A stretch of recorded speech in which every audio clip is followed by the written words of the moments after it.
ಭಕ್ತಿಯ ಕಣಜ ಎಂದೇ ಖ್ಯಾತಿ ಪಡೆದಂತಹ ಈ ಸುಂದರವಾದಂತಹ ಆಕರ್ಷಕವಾದಂತಹ ಶಿವಮೊಗ್ಗ ನಗರದ ನೆಲದಲ್ಲಿ ಪ್ರಬುದ್ಧರ ಜೊತೆಗೆ ಕಿರಿಯಳಾಗಿ ಒಂದಿಷ್ಟು ವಿಚಾರಗಳನ್ನು ಹಂಚಿಕೊಳ್ಳುವ ಸುಯೋಗ ನನ್ನ ಪಾಲಿಗೆ.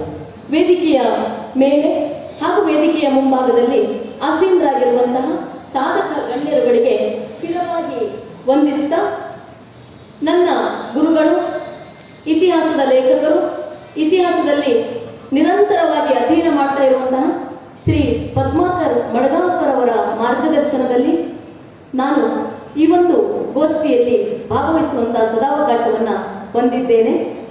ಉತ್ತರ ಕನ್ನಡ ಜಿಲ್ಲೆಯ ಸಿದ್ದಾಪುರ ತಾಲೂಕಿನ ಒಂದು ಊರು ಬಿಳಗಿ.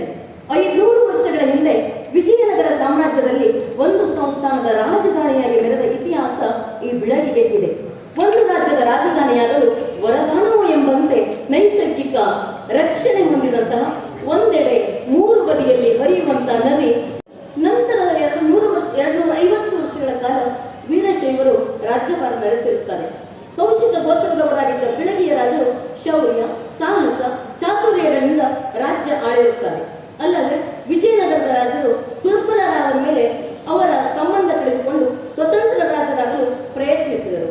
ಸ್ವಾತಿ, ಕೆಳದಿ, ಚಂದ್ರಗುಪ್ತಿ ಹಾಗೂ ಗೇರಸೊಪ್ಪ ರಾಜರೊಡನೆ ಉತ್ತಮ ಬಾಂಧವ್ಯವನ್ನು ಇವರು ಹೊಂದಿದ್ದರು. ಬಿಳಗಿ ಅರಸರು ತಮ್ಮ ಆಳ್ವಿಕೆಯ ಸಮಯದಲ್ಲಿ ಒಟ್ಟು 6 ಬಸದಿಗಳು, 4 ದೇವಾಲಯಗಳನ್ನು ಕಟ್ಟಿಸಿದರು. ಅಲ್ಲದೆ 3 ಬಸದಿ ಹಾಗೂ 3 ದೇವಾಲಯಗಳ ಜೀರ್ಣೋದ್ಧಾರ ಮಾಡಿದ ಕೀರ್ತಿ ಇವರಿಗೆ.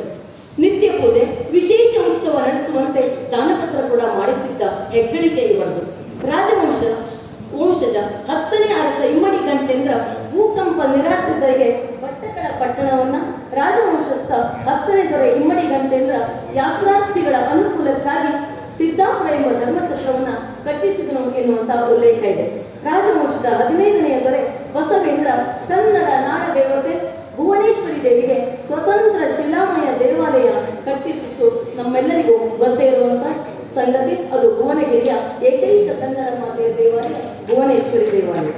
ಕ್ರಿಸ್ತಶಕ 1470 ಸುಮಾರಿಗೆ ಗೇರುಸೊಪ್ಪ ಸಮೀಪದ ಮಾರುಕೇರಿಯಲ್ಲಿ ಹುಟ್ಟಿ ಬೆಳೆದ ಅಂಡಣ್ಣ ಎಂಬ ವೀರ ಯೋಧ ಐಸೂರಿಗೆ ಬಂದು ನೆಲೆಸಿ ವಿಜಯನಗರದ ಪಾಳೆಗಾರನಾಗುತ್ತಾನೆ. ಆ ಸಂದರ್ಭದಲ್ಲಿ 2ನೇ ವಿರೂಪಾಕ್ಷ ವಿಜಯನಗರದ ಅಧಿಪತಿಯಾಗಿರುತ್ತಾನೆ. ಅವನ ಸೂಚನೆಯಂತೆ ಅಂಡಣ್ಣ ಐಸೂರಿಗೆ ಬಂದು ನೆಲೆಸುತ್ತಾನೆ. ಈ ಅಣ್ಣನೇ ಬಿಳಗಿ ರಾಜವಂಶದ ಮೂಲ ಪುರುಷ. ಬಿಳಗಿಯಿಂದ 6 ಕಿಲೋಮೀಟರ್ ಪಶ್ಚಿಮಕ್ಕೆ, 3 ಕಿಲೋಮೀಟರ್ ದಕ್ಷಿಣಕ್ಕೆ ಐಸೂರು ಇರುತ್ತದೆ. ಅಣ್ಣಣ್ಣ ಅಲ್ಲಿ ಬಂದು ನೆಲೆಸಬೇಕಾದರೆ ಅವನಿಗೆ ಪಾರಿಶ್ವ ಎಂಬ ಮಗ ಹಾಗೂ ಮುಂಡಣ್ಣ ಎಂಬ ಮೊಮ್ಮಗ ಇದ್ದರು. ಕ್ರಿಸ್ತಶಕ 1473ರಲ್ಲಿ ಬರೆಸಲಾದ ಸಾಗರದ ಇಡುವಾಣಿಯಲ್ಲಿ ದೊರಕಿದ ಒಂದು ಶಿಲಾಶಾಸನದಲ್ಲಿ ಶ್ರೀ ಶಾಲಿವಾಹನ ಶಕ 1395 ನಂತರ ಸಂವತ್ಸರದ ವೈಶಾಖ ಹುಣ್ಣಿಮೆಯಂದು ಐಸೂರಿನ ಭೂಪಾಲ ಮುಂಡಣ್ಣ ಜೈನ ಬಸದಿಗೆ 6 ರೂಪಾಯಿ ಹಾಗೂ ಹೆಬ್ಬೈಲು ಭೂಮಿಯನ್ನು ದಾನವಾಗಿ ನೀಡಿದೆ ಎಂದು ತಿಳಿಸುತ್ತದೆ. ಇದೇ ಬಿಳಗಿ ಸಂಸ್ಥಾನದ ಕುರಿತು ದೊರೆತ ಮೊಟ್ಟ ಮೊದಲ ಶಿಲಾಶಾಸನವಾಗಿರುತ್ತದೆ. ಅಣ್ಣನ ನಂತರ ಪಾರಿಶ್ವನ ನಂತರ ಮುಂಡಣ್ಣ ಐಸೂರಿನ ಭೂಪಾಲಕರಾಗಿರುತ್ತಾರೆ. ಕ್ರಿಸ್ತಶಕ 1492ರಲ್ಲಿ ಸಂರಕ್ಷಣೆಯನ್ನ ಗಮನದಲ್ಲಿಟ್ಟುಕೊಂಡು ಮುಂಡಣ್ಣ ಬಿಳಗಿಯಲ್ಲಿ ಒಂದು ಕೋಟೆಯನ್ನ ಕಟ್ಟಿಸಿ ಅದನ್ನೇ ತನ್ನ ರಾಜಧಾನಿಯನ್ನಾಗಿ ಮಾಡಿಕೊಳ್ಳುತ್ತಾನೆ. ಹಾಗೆಯೇ ಮುಂಡಣ್ಣನ ನಂತರ ಆತನ ಹಿರಿಯ ಮಗ ಭೈರವೇಂದ್ರ ಬಿಳಗಿ ಅರಸಮನೆತನದ ವಾರಸುದಾರನಾಗುತ್ತಾನೆ. ನಂತರ ಅವನ ಕಿರಿಯ ಮಗ ನರಸಿಂಹರಾಜನಾಗುತ್ತಾನೆ. ಈತ ಚತುರ, ವಿದ್ಯಾವಂತ, ಸಾಕಷ್ಟು ಜನಪರ ಕಾರ್ಯಗಳನ್ನ ಆತ ಹಮ್ಮಿಕೊಂಡಿದ್ದಾನೆ. ಇದೇ ಸಂದರ್ಭದಲ್ಲಿ ಒಂದು ವಿಶೇಷ ಘಟನೆ ನಡೀತದೆ ಆತ್ಮೀಯರೇ. ಈ ಸಂದರ್ಭದಲ್ಲಿ ಕ್ರಿಸ್ತಶಕ 1530 ವಿಜಯನಗರದ ವಿದ್ವಾಂಸ ವಾದಿ ವಿದ್ಯಾನಂದರು ಬಿಳಗಿಗೆ ಭೇಟಿ ನೀಡುತ್ತಾರೆ. ಈತನ ಕಾರ್ಯವೈಖರಿಯನ್ನ ತಮ್ಮ ಕಾವ್ಯಾನುಸಾರ ಎನ್ನುವಂತಹ ಗ್ರಂಥದಲ್ಲಿ ಕೂಡ ಅವರು ಅದನ್ನು ಉಲ್ಲೇಖಿಸಿದ್ದಾರೆ. ನಂತರ ಗಂಟಣ ನೃಪತಿ ಹಾಗೂ ಕಿರಿಯವನಾದ ಮುಂಡಣ್ಣ ಜಂಟಿಯಾಗಿ ರಾಜ್ಯಭಾರ ಮಾಡುತ್ತಾರೆ. ಇವರ ಆಳ್ವಿಕೆಯ ಕಾಲವನ್ನ ಸುವರ್ಣ ಕಾಲವೆಂದು ಕೆಲವು ಕಡೆ ದಾಖಲಿಸಿದ್ದು ಕೂಡ ಇದೆ. ಆ ನಂತರದಲ್ಲಿ ಅವನ ಕಿರಿಯ ಮಗ ನರಸಿಂಹ ಪಟ್ಟಕ್ಕೆ ಬರ್ತಾನೆ. ಪಾರ್ಶ್ವನಾಥ ಬಸದಿಗೆ 3 ಶಿಲಾಗೋಪುರಗಳನ್ನು ನಿರ್ಮಿಸುವುದರ ಮೂಲಕ ಅದಕ್ಕೆ ರತ್ನತ್ರಯ ಬಸದಿ ಎಂದು ನಾಮಕರಣ ಮಾಡಿದಂತಹ ಉಲ್ಲೇಖ ಇವತ್ತಿಗೂ ಕೂಡ ಬಸದಿಯಲ್ಲಿ ದೊರೆಯುತ್ತದೆ. ಹಾಗೆಯೇ ಇದಿಷ್ಟೇ ಅಲ್ಲ, ಇನ್ನು ಇವರ ಸಾಧನೆ ಎಂದರೆ ಇಟಗಿಯ ರಾಮೇಶ್ವರ ಗುಡಿಯನ್ನು ಶಿಲಾಮಯವಾಗಿ ಕಟ್ಟಿಸಿ ನಿತ್ಯ ಪೂಜೆ ನಡೆಯುವಂತೆ ದಾನಪತ್ರ ಮಾಡಿಸುತ್ತಾರೆ. ಜೊತೆಗೆ ಕ್ರಿಸ್ತಶಕ 1556ರಲ್ಲಿ ನಡೆದ ಒಂದು ಘಟನೆ ಎಂದರೆ ಬಿಳಗಿಯ ಬಸದಿಯ ಶಿಲಾಲೇಖನದಲ್ಲಿ ನರಸಿಂಹ ಭೂಪಾಲನ ನಂತರ ಅವನ ಮಗ ವೀರಪ್ಪ ಒಡೆಯ ಪಟ್ಟಕ್ಕೆ ಬರುತ್ತಾರೆ. ಇವರು ಧಾರ್ಮಿಕ ಪ್ರವೃತ್ತಿಯವರಾಗಿದ್ದು ಕಲಿಯುಗದ ಧರ್ಮಪುತ್ರ ಎನ್ನುವಂತ ಹೆಸರಿಗೆ ಭಾಜನರಾಗಿರುತ್ತಾರೆ. ವೀರಪ್ಪ ಒಡೆಯ ಅಧಿಕಾರ ವಹಿಸಿಕೊಂಡಂತಹ ಸಂದರ್ಭದಲ್ಲಿ ಒಂದು ವಿಶೇಷ ಘಟನೆ ನಡೆಯುತ್ತದೆ. ಆ ಸಂದರ್ಭದಲ್ಲಿ ಉಡುಪಿಯ ಅಷ್ಟಮಠದ ವಾದಿರಾಜ ಸ್ವಾಮಿಗಳು ದಿಗ್ವಿಜಯಕ್ಕೆಂದು ಹೊರಟು ಬಿಳಗಿಗೆ ಆಗಮಿಸಿ ಸೋಮನದಿಯ ತೀರದ ಅಗ್ರಹಾರದಲ್ಲಿ ಒಂದು ಮಠವನ್ನ ಸ್ಥಾಪಿಸುವಂತ ಇಂಗಿತವನ್ನ ವ್ಯಕ್ತಪಡಿಸುತ್ತಾರೆ. ಇದನ್ನ ತನ್ನ ಜನ್ಮಾಂತರದ ಸುಕೃತದ ಫಲವೂ ಎಂದುಕೊಂಡಂತಹ ವೀರಪ್ಪ ಒಡೆಯ ವಾದಿರಾಜ ಮಠವನ್ನ ಬಿಳಗಿಯಲ್ಲಿ ನಿರ್ಮಿಸ್ತಾರೆ. ಅದು ಇಂದಿಗೂ ಕೂಡ ಅತ್ಯಂತ ಸುವ್ಯವಸ್ಥಿತವಾಗಿ ನಡೀತಾ ಇದೆ. ಹಾಗೆಯೇ ವೀರಪ್ಪ ಒಡೆಯ ಹಲವು ದೇವಸ್ಥಾನಗಳನ್ನ ಬಸದಿಗಳನ್ನ ಜೀರ್ಣೋದ್ಧಾರಗೊಳಿಸಿ ನಿತ್ಯ ಪೂಜೆ ವ್ಯವಸ್ಥೆಯನ್ನ ಮಾಡಿಸ್ತಾನೆ. ವೀರಪ್ಪ ಒಡೆಯನ ಪತ್ನಿ ವೀರಾಂಬಿಕೆಯ ಆಸೆಯ ಮೇರೆಗೆ ಸೋಮನದಿ ತೀರದಲ್ಲಿ ಶಿವಾಲಯವೊಂದನ್ನು ಕಟ್ಟಿಸಲು ತೊಡಸ್ತಾನೆ. ಆದರೆ ದುರದೃಷ್ಟವಶಾತ್ ಎನ್ನುವಂತೆ ಅನಾರೋಗ್ಯ ಕಾರಣದಿಂದ ಕೆಲವು ಕಾಲಗಳಲ್ಲಿ ಆತ ಸ್ವರ್ಗಸ್ಥನಾಗ್ತಾನೆ.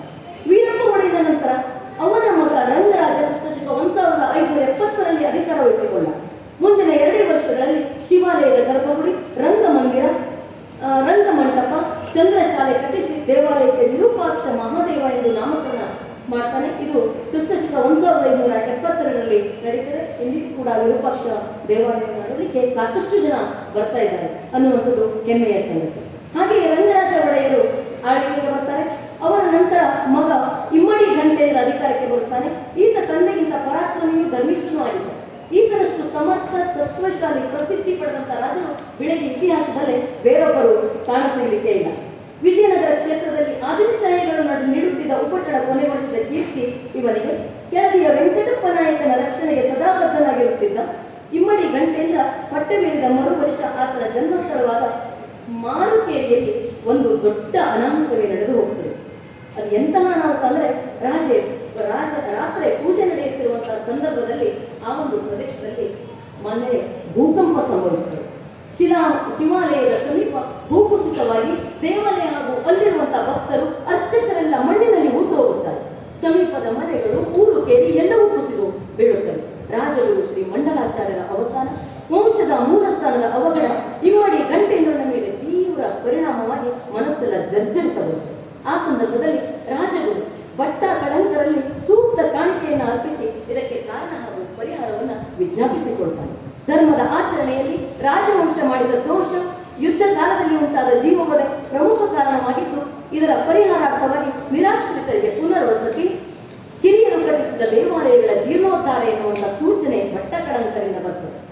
ತಕ್ಷಣ ಆತ ನಿತ್ಯ ಪೂಜಾ ವ್ಯವಸ್ಥೆ ಹಾಗೂ 1000 ಬಾರಿ ಚಂದ್ರಪ್ರಭಾ ಪುರಾಣ ಪಠಿಸಬೇಕು ಎನ್ನುವ ಸೂಚನೆಯನ್ನು ಅಂಗೀಕರಿಸಿ ರಾಜಗುರುಗಳ ಸಲಹೆಯಂತೆ ಮಾರುಕೇರಿ ಸಮೀಪದ ಆಸೆಯಂತೆ ಸಿದ್ದಾಪುರದಲ್ಲಿ ಶ್ರೀ ಸಿದ್ಧಿವಿನಾಯಕ ದೇವಸ್ಥಾನ ಕಟ್ಟಿಸಿದ. ಅಲ್ಲಿಯೂ ಕೂಡ ನಿತ್ಯ ಪೂಜೆ ನೈವೇದ್ಯದ ವೆಚ್ಚಕ್ಕೋಸ್ಕರ ಕ್ರಿಸ್ತಶಕ 1562ರಲ್ಲಿ ಕೊಂಡ್ಲಿ, ಕುಣಿಜೆ, ಆರ್ಯಂಪುರ ಗ್ರಾಮಗಳನ್ನ ಮೌನ ಗಂಟೆಯಿಂದ ದಾನಪತ್ರ ಮಾಡಿಸ್ತಾನೆ. ಮುಂದೆ ಮೌನ ಗಂಟೆಯಿಂದ ಒಳಗುಡಿ ಊರಿನ ಕುಮಾರಿ ಚೆನ್ನಮ್ಮ ದೇವಿಯನ್ನ ಮದುವೆಯಾಗಿ 12 ವರ್ಷಗಳ ಕಾಲ ವ್ಯವಸ್ಥಿತವಾಗಿ ರಾಜ್ಯವಾಳ್ತಾನೆ. ಮಕ್ಕಳಿಲ್ಲದೆ ಮೌನ ಗಂಟೆಯಿಂದ ಸ್ವರ್ಗಸ್ಥನಾಗ್ತಾನೆ. ಕೂಡಲೇ ಆತನ ತಂಗಿ ಅಮ್ಮಾಜಿ ಬಾನುಗಳಿಗೆ ಸಂಸ್ಥಾನದ ವಾರಸುದಾರರು ಅಂತ ಘೋಷಿಸಿಕೊಳ್ತಾಳೆ. ಆದರೆ ಅದು ಯಾರಿಗೂ ಕೂಡ ಸರಿಹೊಂದದ ಕಾರಣ ಚೆನ್ನಮ್ಮದೇವಿ ಕೆಳದಿ ಶಿವಪ್ಪ ನಾಯಕರ ಸಹಾಯ ಪಡೆದು ಬಿಳಗಿ ರಾಜ್ಯದ ಸೇನಾಧಿಪತಿಯ ಮಗನನ್ನ ದತ್ತು ಪಡೆದು ಪಟ್ಟಾಭಿಷೇಕವನ್ನ ಮಾಡ್ತಾಳೆ. ಆತನಿಗೆ ಶಿವಪ್ಪ ನಾಯಕ ಎಂದು ನಾಮಕರಣ ಮಾಡ್ತಾರೆ. ಶಿವಪ್ಪ ನಾಯಕ ವೀರಶೈವ ಆದ್ದರಿಂದ ಅಂದಿನಿಂದ ಮುಂದಿನ ಆಳ್ವಿಕೆಯೆಲ್ಲ ಬಿಳಗಿ ವಂಶಜರು ವೀರಶೈವರಾಗ್ತಾರೆ. ಶಿವಪ್ಪ ನಾಯಕ ಬಿಳಗಿ ರಾಜವಂಶಕ್ಕೆ 13ನೇ ರಾಜನಾಗಿ ಪಟ್ಟಕ್ಕೆ ಬರ್ತಾನೆ. ತದನಂತರ 5 ರಾಜರುಗಳು ಆಡಳಿತ ನಡೆಸಿ ಬಿಳಗಿ ಸಂಸ್ಥಾನವನ್ನು ಸಮೃದ್ಧಗೊಳಿಸಿ ಹಲವು ಜನಹಿತ ಕೆಲಸಗಳನ್ನ ಮಾಡಿದ್ದಲ್ಲದೆ ಕಲೆ, ಸಾಹಿತ್ಯ ಬೆಳವಣಿಗೆಗೆ ಪ್ರೋತ್ಸಾಹ ನೀಡುತ್ತಾರೆ.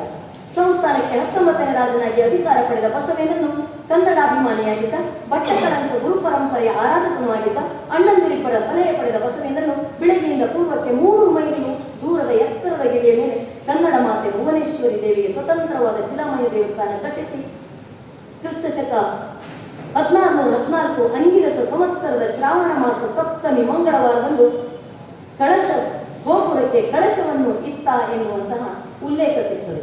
ಭರತೀಶ ಕವಿ ಬರೆದ ಬಿಳಗಿಯ ಅರಸು ಚರಿತ್ರೆಯಲ್ಲಿ ಈ ಎಲ್ಲ ಮಾಹಿತಿಗಳು ಲಭ್ಯವಾಗಿವೆ. ಬಿಳಗಿ ಅರಸು ಚರಿತ್ರೆ ಚಂಪು ಕಾವ್ಯ, ಇದು ಕೂಡ ಭರತೀಶ ಕವಿ ಬರೆದಂಥದ್ದು. ಇದೇ ವರ್ಷ ಭುವನಗಿರಿಯ ಬುಡಭಾಗದಲ್ಲಿ ವರ್ಷದ 12 ತಿಂಗಳು ಜಲವೇ ಬತ್ತಿ ಹೋಗದಂತಹ ಒಂದು ಕೆರೆಯನ್ನ ಕಟ್ಟಿಸಿದ್ದು ಮಾತ್ರವಲ್ಲ, ಮಾಘ ಮಾಸದ ಹುಣ್ಣಿಮೆಯಂದು ರಥೋತ್ಸವ ಪ್ರಾರಂಭಿಸಿದ ನಿಯಮ ಕೂಡ ಈ ಬಿಳಗಿ ಅರಸರಿಗೆ ಸಲ್ಲುತ್ತದೆ ಎನ್ನುವಂಥದ್ದು. ಬಸವೇಂದ್ರನ ನಂತರ ಮತ್ತೆ 9 ರಾಜರು ಬಿಳಗಿ ರಾಜಮನೆತನದಲ್ಲಿ ಆಗಿ ಹೋಗಿದ್ದಾರೆ. ಕ್ರಿಸ್ತಶಕ 1780 ಸುಮಾರಿಗೆ ಚಂದ್ರಶೇಖರ ರಾಯ ಎನ್ನುವರು ಆಡಳಿತ ವಹಿಸುತ್ತಾರೆ. ಆಗ ಬಿಳಗಿ ಸಮೀಪದ ಊರುಗಳಲ್ಲಿ ವಿಚಿತ್ರ ರೋಗ ಕಾಣಿಸಿಕೊಳ್ಳುತ್ತದೆ. ಆಗ ಶಿರಸಿ ಮತ್ತು ಯಾಣ ಕ್ಷೇತ್ರದಲ್ಲಿ ಪ್ರಸಿದ್ಧ ವೈದ್ಯರೆಂದು ಹೆಸರನ್ನ ಪಡೆದಂತಹ ಈರಣ್ಣ ಎನ್ನುವಂತಹ ವೈದ್ಯರನ್ನ ಕರೆಸಿ ಅವರ ಮೂಲಕ ಇದಕ್ಕೆ ಪರಿಹಾರವನ್ನ ಕಂಡುಕೊಡ್ತಾರೆ. ಕೆಲವು ಲೋಹಗಳು ಹಾಗೂ ಕೆಲವು ಗಿಡಮೂಲಿಕೆಗಳನ್ನ ತಂದು ಮಿಶ್ರ ಲೋಹಗಳು ಭಸ್ಮಗಳನ್ನೆಲ್ಲ ಬಳಸುವುದರ ಮೂಲಕ ಆ ಒಂದು ಸಾಂಕ್ರಾಮಿಕ ರೋಗಕ್ಕೆ ಪರಿಹಾರ ಕಂಡುಕೊಳ್ಳಲಾಗ್ತದೆ. ಇವತ್ತಿಗೂ ಕೂಡ ಬಿಳಗಿ ಮಾತ್ರೆ ಎನ್ನುವಂತಹ ಪ್ರಸಿದ್ಧಿ ಅನೇಕ ಪುಸ್ತಕಗಳಲ್ಲಿ ಉಲ್ಲೇಖ ಇರುವುದು ಗಮನದಲ್ಲಿದೆ. ಹಾಗೆಯೇ ಕ್ರಿಸ್ತಶಕ 1830 ಸುಮಾರಿಗೆ ಶಾಂತವೀರರಾಯರ ಕಾಲದಲ್ಲಿ ಅರಸುಮನೆಯ ಒಳಭಾಗದಲ್ಲಿ ಒಂದು ಸ್ನಾನಗೃಹ ಭಾಗವಾಗಿ ನೆಲಮಾಳಿಗೆ ಮುಸುಕಿನ ಬಾವಿಯನ್ನು ಕಟ್ಟಿಸಲಾಗ್ತದೆ. ಅದು ಬಹಳ ಸುಂದರವಾಗಿದೆ. ಅದು ಸುರಂಗ ಮಾರ್ಗ ಕೂಡ ಆಗಿದೆ. ಅಲ್ಲಿಂದಲೇ ಹಿಂದೆ ರಾಜರ ಕಾಲದಲ್ಲಿ ಭುವನಗಿರಿಗೆ ಹೋಗುವುದಕ್ಕೆ ಸಂಪರ್ಕ ಕಲ್ಪಿಸುವುದಕ್ಕೆ ಸುರಂಗ ಆಗಿತ್ತು ಎನ್ನುವಂತಹ ಪ್ರತೀತಿ ಇವತ್ತಿಗೂ ಕೂಡ ಇದೆ. ಇವತ್ತು ಅದು ಎಲ್ಲರನ್ನ ಆಕರ್ಷಿಸುವಂತಹ ಗೋಲ್ಬಾವಿ ಪ್ರಮುಖ ಬಿಳಗಿಯ ಊರಿನ ಪ್ರಮುಖ ರಸ್ತೆಯ ಪ್ರಮುಖ ಭಾಗಕ್ಕೆ ಹೊಂದಿಕೊಂಡು ಇರುವುದನ್ನು ನಾವೆಲ್ಲರೂ ಕೂಡ ಕಾಣಬಹುದು. ಆನಂತರ